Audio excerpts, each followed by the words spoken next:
Hello বন্ধুরা, welcome to new blog video. আমি জয়ন্ত, আপনারা দেখছেন Jayanta and new blog video.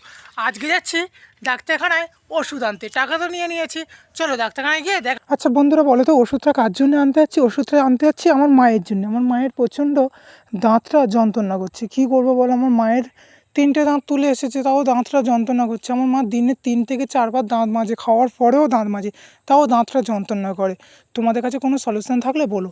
ওষুধটা নাও হয়ে গেল, ওষুধটা না আসতে আসতে আমি বাড়িতে চলে যাবো, কেননা আমাদের পাড়ার ডাক্তারের কাছে গিয়েছিলাম ওষুধটা আনতে। ভিডিওটা ভালো লাগলে লাইক, কমেন্ট, শেয়ার করবেন এবং সাবস্ক্রাইব করে যাবেন। আপনার একটা সাবস্ক্রাইবের একটা ছোট ভাইয়ের আলোর দিশা দেখতে পারে এবং আপনার একটা সাবস্ক্রাইবে তার ভবিষ্যৎ উজ্জ্বল হতে পারে। আমার কথাটা ঠিক মতো আমি বলতে পারছি না, কিন্তু ছোট ভাই হিসাবে আপনাদের কাছে এটুকুই বললাম। ভিডিও ভালো লাগলে লাইক, কমেন্ট এবং শেয়ারটা করে যাবেন দয়া করে, প্লিজ।